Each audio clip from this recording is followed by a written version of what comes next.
I for Homes TV presents Selling Your House Today with Kathy Nelson and Tracy Nelson. And now, Kathy and Tracy. Hello and welcome to the show. Your I'm name Kathy. is? I always do that. I'm Kathy. And I'm Tracy, and we are a husband and wife real estate broker team with Windermere Real Estate in Kirkland, Washington. And you're watching Selling Your Home Today, a weekly webcast that happens every Friday at noon. These shows are focused on getting you the information that you need in order to sell your house with confidence in today's hot market. And today's topic is finding the right listing agent for your home. Finding the right listing agent is very important. And to find out how you find this listing agent, we have a special guest. We have with us today Jay Thompson, Director of Industry Outreach at Zillow. Hello, Jay, and thank you so much for being a part of this show today. Well, hi, Tracy and Kathy, and thanks for having me. I appreciate being here. It's great to have you, and we love your shirt. Yeah, I was going to say, Thank go you. Hawks. Go Hawks. Well, why don't you tell us a little bit about yourself to get started? Sure. I should probably start at the beginning, not when I was born, not that far back.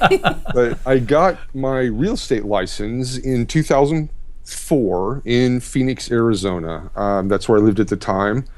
Long story behind that. I worked in corporate America for years, got laid off, so decided I was sick and tired of corporate America. I had some friends that were in real estate, so got a really nice severance package from my previous employer, which gave my wife and I enough to live on while we built a real estate business. So licensed in 2004, got my broker's license in 2007. In Arizona, you have to have a sales license for 3 years before you can get a broker's license. And my wife and I opened up our own brokerage in 2007. Small boutique brokerage, not independent, not affiliated with Century 21 Remax, Keller Williams, or anything like that. Had about 30 agents at our max. Excuse me. And then about 3.5 years ago now, there was a job opportunity that came up at Zillow. And I had always been, I was a big blogger when I was a real estate agent. So Zillow frequently being in the real estate news, I wrote about Zillow often. So I knew some of the people there. I met them at conferences. I knew some of the leadership. I knew some of the employees, some of which ended up being very good friends. And when this opportunity at Zillow presented itself, the timing was right. Personally, my youngest kid was about to get out of the house and go to college. My wife and I were ready to get out of Phoenix. My dad lives in Puyallup, which, is, you guys know, is a suburb, or kind of a suburb of Seattle, and he's getting on in age. So everything just worked out really well with the timing and the job and the position. It's doing something I love to do. So we took the big plunge and relocated to Seattle, and I started working for Zillow in March of 2012. And here we are today. Very nice. How did you like the transition from heat to 120 degree heat to 10. It's funny when I tell people, and then when I'm in Seattle and I say I moved from Phoenix, they're like, really? You moved from Phoenix in the sunshine up to here? But I love Seattle. It is spectacular in the summertime. It's just drop dead gorgeous. Yes. There's tons of stuff to do. And, all I heard about was rain, and gray skies. And I don't want to give away all our secrets in Seattle, but it really doesn't rain all that much. And it is stunningly beautiful. There's great people in the city. There's so much to do. If you're an outdoorsman, there's skiing in the winter and sailing in the summer. And I love it. It's just, the rain's not that bad. You got it. Exactly. Sorry. No, I was just going to say, coming from Phoenix, my wife was born and raised in Phoenix. People ask her, what does she do when it rains? And I'm like, she goes out and plays in it. She loves it because it's so different. So we're thoroughly enjoying it, living right downtown. So doing the whole urban living thing, which is very different than suburbia. It's been wonderful. It's a great city. You sound like the perfect lifestyle right now for you. And I'm really happy for you and your wife, because that sounds really nice, and that's what we're doing too. I like that. It's great. Well, what our topic is today is finding the right listing agent. And for people like yourselves and others who are coming into the area, there's you're looking for homes, and people are trying to sell their homes. But in order to sell their homes, they really, getting the right listing agent is so important. So what do you think are the top 3 factors to consider when choosing a listing agent? It's like you said, it's super important. The listing agents or listing buying agent doesn't really matter. Your real estate agent is someone you're going to have to work with really closely. You're talking about a very expensive transaction, an infrequent transaction. Most people don't buy a home. I think NAR says the average is once every 7 years. So it's expensive, it's infrequent, it's complicated. The average consumer out there doesn't understand much about the home buying and selling process. So finding that listing agent is super, super important. The 3 tips I would have for people, it's hard to nail it down. Because it's such a personal and emotional and complicated process, I think it's really important to be able to connect with your real estate agent on some personal level. I'm not saying you necessarily need to be best friends forever with your agent, but you're going to be doing a lot of work with your listing agent. So it needs to be at least somebody that you can get along with, to start with. A lot of agents are found through referrals, through friends and family. You say, when I moved to Seattle, I didn't know any real estate agents. Actually, I knew a couple, but normally I would ask, like my dad who lives near Seattle, who do you know that's a listing agent? The problem, though, with asking friends and family for referral, so to speak, for an agent is they may not really know if they had a good real estate agent or not. What makes a good real estate agent is really hard to define. I asked my dad, and he may say, "Oh, we loved whoever, Cindy. She was just awesome." Well, gosh, Dad, what made her awesome? I don't know. She's really nice. She always answered the phone. She helped us. So it's hard to get concrete, solid information from a family referral, but it's still not a bad place to start. Then there is the internet, which is a wealth of information, sometimes an overwhelming wealth of information. And you can look at things like, does the agent work in the area that you're interested in?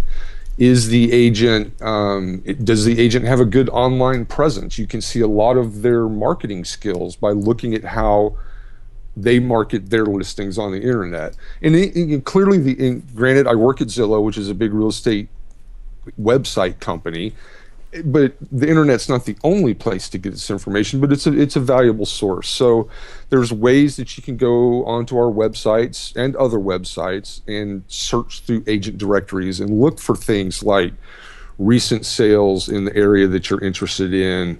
How does the agent's listings look online? Are the pictures good? Are the descriptions good? And then probably ultimately, what I used to recommend, even as an agent and a broker, I would recommend to prospective clients that you should probably interview 2 or 3 different agents. I don't think very many people do that. There's lots of statistics that point that most people use the first agent they come in contact with. And maybe you'll get lucky and find the best listing agent on the planet that way. But I would strongly encourage people to interview at least 2, if not 3 different agents. And then that gets, of course, into what do you ask in the interview process. And we could have probably a whole complete show just on that. Oh, Yeah. But we need a to lot do of that show. Thank you. It would be it's not a bad idea. But a lot of what I would look for when I'm interviewing a listing agent, again, is it's some kind of connection. I hate to use the word like, but that's kind of what it boils down to, right? You gotta like them. You got to like them. You really need to like them, because it'll be a miserable experience if you don't. Because again, we're showing houses and we're in the the trenches with them. With people. Yes. So if you're miserable being around your agent, it's just not going to make the process very much fun or effective. So I tell people when you interview, ask kind of the standard questions. How long have you been an agent? What's your marketing plan for my house? How will you market my house? Will you do open houses? Will you do newspaper ads? Will you put it on the internet? And just kind of what's your style and what's your philosophy? How do we communicate during this process? Do we use the phone? Do we text? Do we email? Do we tweet? Do we use Facebook messaging? Because there's so many communication methods out there. It's huge, especially with the age bracket, the millennials and then the, my age. And yeah, it's totally different on how you interact with the agent.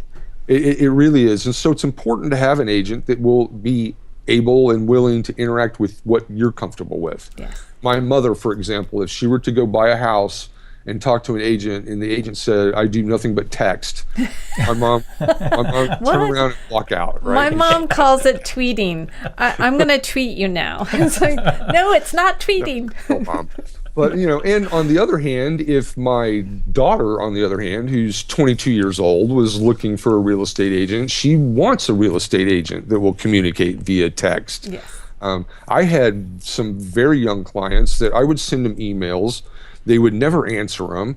So when I was talking to them, they would tell me, they'd say, oh, you know what? You need to text me when you send me an email so I know to go check my email. And I'm like, okay. And that's what I would do. So those are some good things to get out in that interview process for your agent. Just kind of how will you work with me, and because communication is such a key part in real estate sale, whether you're a buyer or seller. Especially in this market, if you don't rush on it, you could miss it. It moves really, really fast. Yeah. So you need that all worked out beforehand. We've kind of touched on it a little bit, but you've got friends who are agents. Mm-hmm. And that's great, but should you go beyond your friends in order to, because maybe like this interview process, you might find somebody better.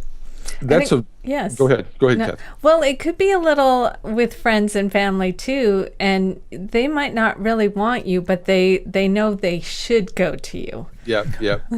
That's a tricky one, and I spend a lot of time in the social space, in real estate groups and forums, because I'm the director of industry outreach for Zillow, so part of that reaching out is going into these social spaces, and I hear stories or see stories all the time. An agent will come in and go, I picked up my sister as a client, and it's the biggest mistake I ever made in my life.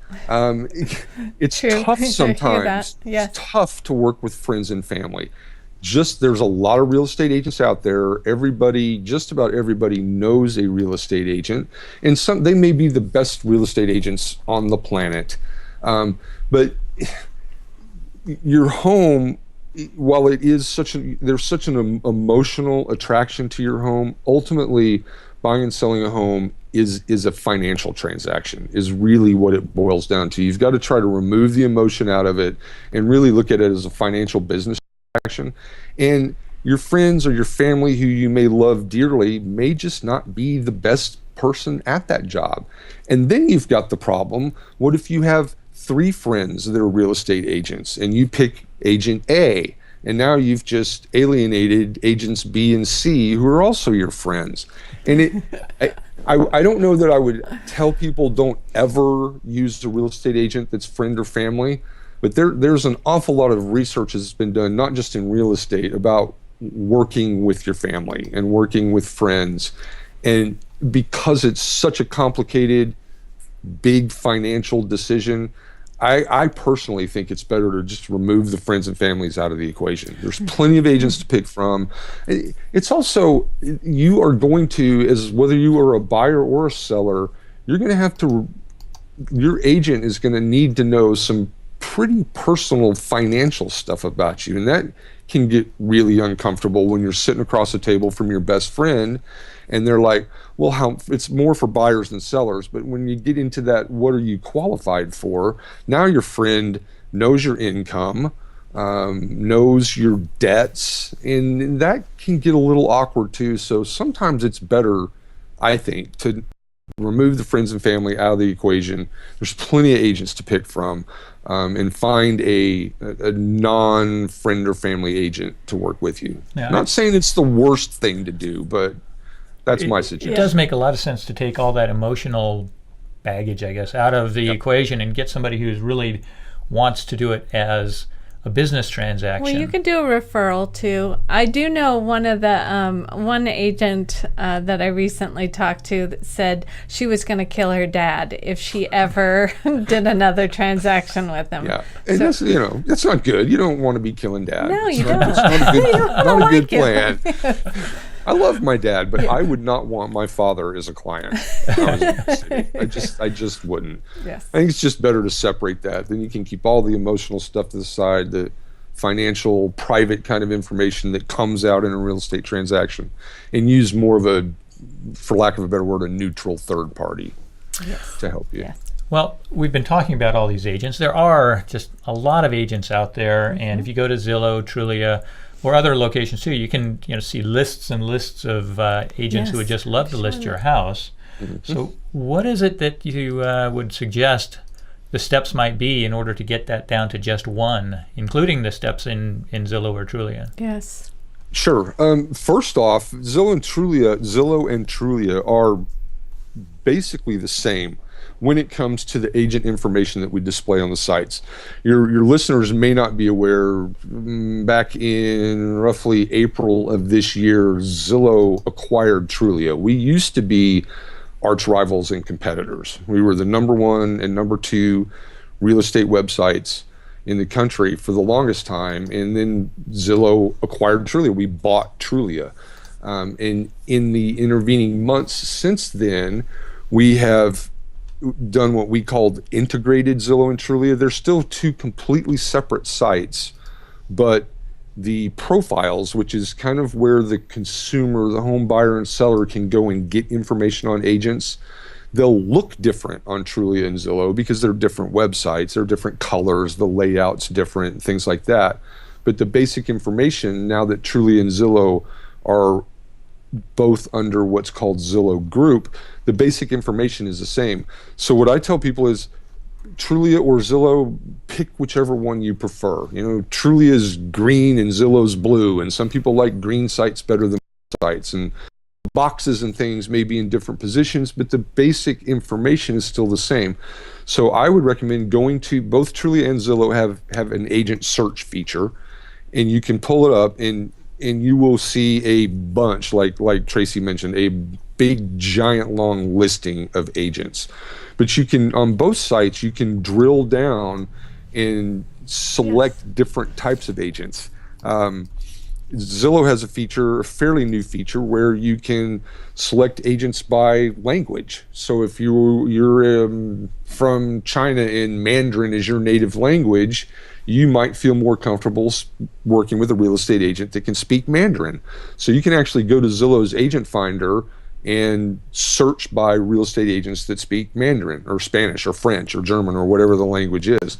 So if English is your second language and you're trying to buy a U.S. home, that's one thing that you might want to filter by is spoken languages.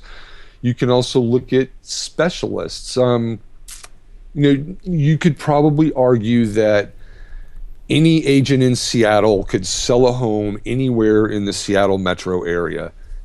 Probably true, but finding an agent that really focuses down or regionalizes on their work can also help. So regionalizing is a big deal, and you could do that right here on Zillow and Trulia. Yes, you can. For example, I live downtown right now. I'm renting an apartment until I figure out exactly where I want to live in Seattle.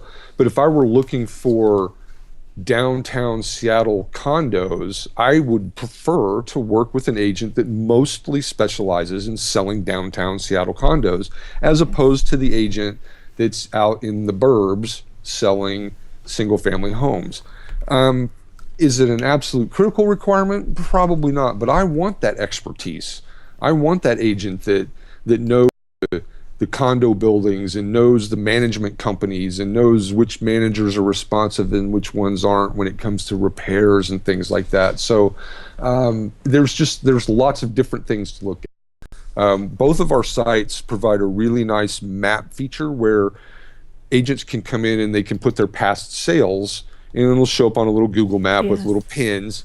And that's a really good visual way. If I'm going to use Seattle because I'm more familiar with it, and I know your viewers are probably all over the country, but again, if I'm looking downtown, then I can go in and I can zero in and really narrow down on those agents that list and sell downtown condos. If I want to go out to Bellevue, which is a suburb on the east side, I can zoom in on, I can search for agents in Bellevue, I can look at their little maps. And if you pull up an agent, Joe Schmo, and you're looking in Bellevue, Washington, and you see on his profile, he's got a map that's got dozens of little pins of homes he's sold in Bellevue, well, then that's a pretty good indication that this guy knows his stuff when it comes to properties in Bellevue. So why not look for a local, very local expert, as opposed to the Seattle expert? I want the Bellevue expert, or the downtown expert, or the Puyallup expert. Yes. Does that make sense? Yes, very much. And it's funny how you were saying that the Zillow and Trulia have different colors, and you pick what one.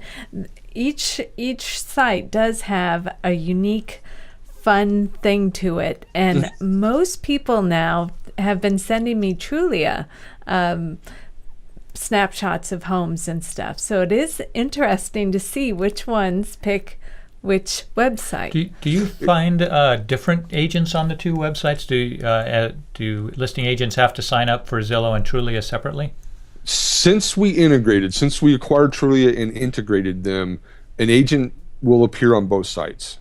Before that was not the case. There was a lot of agents that would be on both, but you would find a certain number of agents on Trulia only and a certain number of agents on Zillow only. Since the acquisition and the merger is not the technical term for it, the integration of Trulia and Zillow, yes. The sites are completely different. But from an agent perspective, they go to Zillow.com to manage their profile. So they fill out their about section, they put in their past sales, links to their website, and all that kind of stuff. And then we, through the magic of technology, take that information that they enter onto the Zillow site and push that over to the Trulia side. So you will see the same agents on both Trulia and Zillow. They're different because the sites have different looks and feels. That's awesome.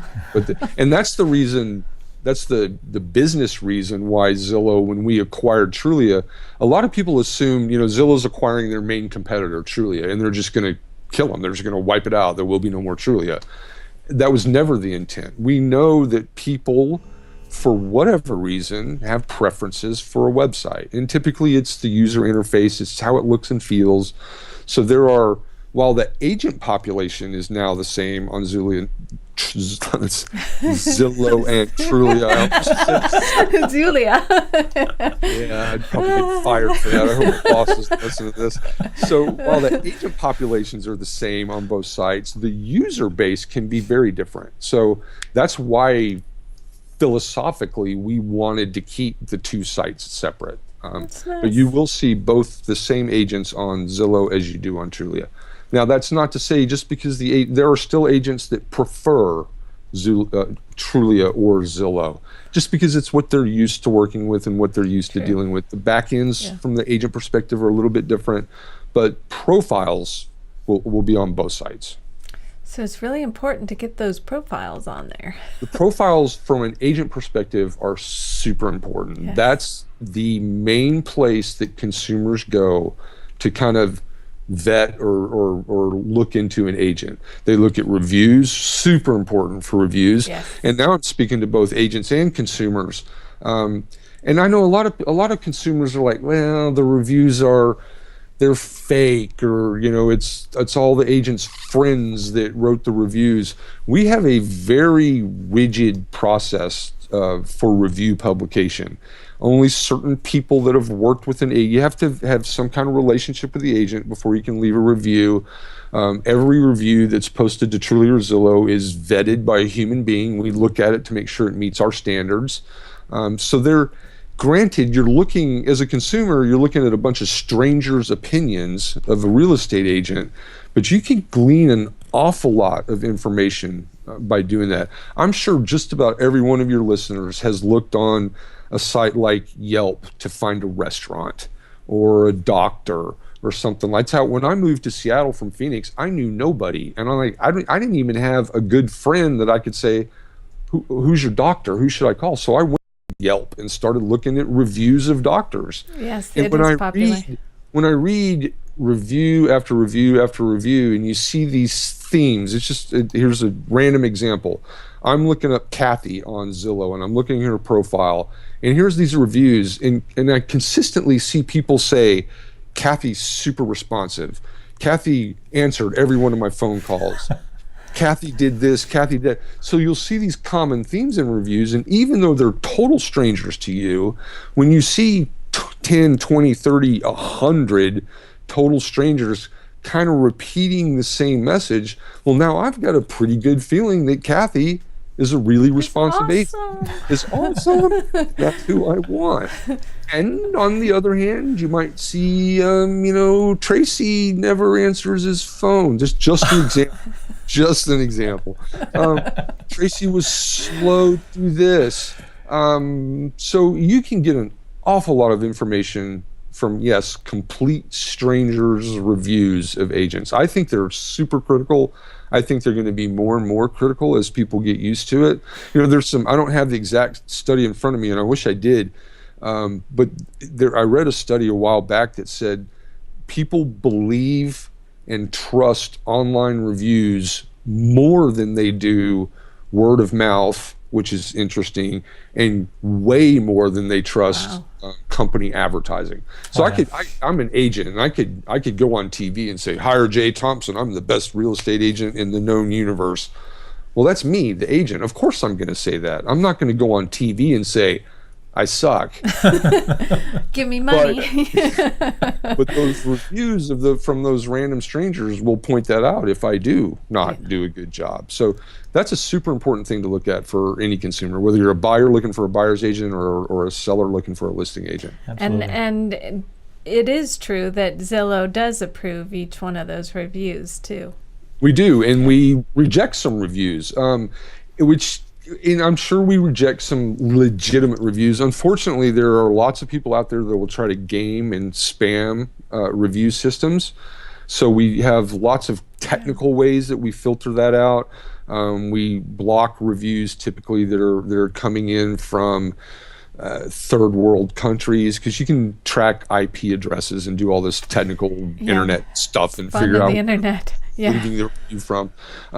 But the reason most reviews get rejected on Zillow is simply because they don't contain enough information, and we want consumers to be able to get value out of these reviews. Good point. So if Kathy's my real estate agent and I go leave a review and I say, Kathy was awesome, and that's all I say, that really doesn't do a consumer a whole lot of good. Okay, she's awesome. Why is she awesome? You don't Give me a little more. Yeah, exactly, and that's just it. We don't have a minimum word count or anything like that, but a review like Kathy is awesome will probably get rejected, or it will get rejected. Can you put that down on the screen here, Kathy? Yeah. Awesome. A review that says Kathy is awesome because she answered her phone, she understood what I was looking for, she was available, she explained things in language I could understand. That's a review. Well, it's great for you. Could you do that for me? See, I'll give you my Zillow connection, and then you could give me that review right there. That's really good. So that's the kind of things we're looking for, is reviews that will not only help the agent that's getting the review, but we want to help the consumer that's down the line looking at that review. I love that. Absolutely. Yeah, exactly. Yes. Well, I know you're busy, and you're heading to a convention down there in San Diego. In sunny San Diego for the NAR convention right now, in my hotel room behind me. Are you going to wear that shirt, that jersey? I'll have to get a little more professionally dressed before I get out on the floor. I would probably wear it the last day. Okay. All right. Go cool. Hawks. I wear my 12 with pride. So nice to hear. I bet there's some fans down there in San Diego. Will be. Maybe. There's Charger fans down here too. I know. So. Yes, we know that. Be really careful. Yes. So can you tell us how the best way to get a hold of you? Sure. Email is always best. I check it constantly, and that's jayt, Jayt, for J Thompson, at Zillow.com. Super simple. And that's kind of the key to probably 95% of email addresses at Zillow is first name, last initial at Zillow.com. Sometimes if there was two JTs, we have to do other things, but I'm jayt at Zillow.com. I used to give out my cell phone number in public, but that got abused by some people that didn't care for, I don't know, they just got abused. So email me and I will get back. I got my phone right here. The email is always on. I'll answer email at 2 o'clock, 3 o'clock in the morning if I'm up. And I usually am. Okay. And if there's a viewer out there that's a seller that didn't get something I said or didn't understand it, I don't care. They don't have to be an agent wanting to buy advertising at Zillow. Email me and I'll be glad to help them. Thank you, Jay. That's very nice. That's very nice. Sure. I love Zillow. Yes, it's nice. Well, thank you. It's wonderful. Well, have a great time in San Diego. Hopefully the weather is beautiful. Yes. There is not a cloud in the sky and it's about 75. So it's like blustery. a little different when I left Seattle this morning. Yeah. So it's all good. All right. Well, thank you very much, Jay. Yes, thank you. Thank y'all. It's been a pleasure. All righty. Bye-bye. You've been watching, that was wonderful. That was fun. I know. I'm going to have to sit down and watch that one again because it was so good. You were watching Jay with Zillow and Trulia talk about finding that right listing agent. And that is just so key in finding that right, that person that'll help To you get your house sold. throughout everything. Right price, the right time. It's a lot of work, and getting the right person is really important. So until next time, I'm going to say one more time, go Hawks. We have a game on Sunday. Until next Friday, have a great weekend. Bye-bye.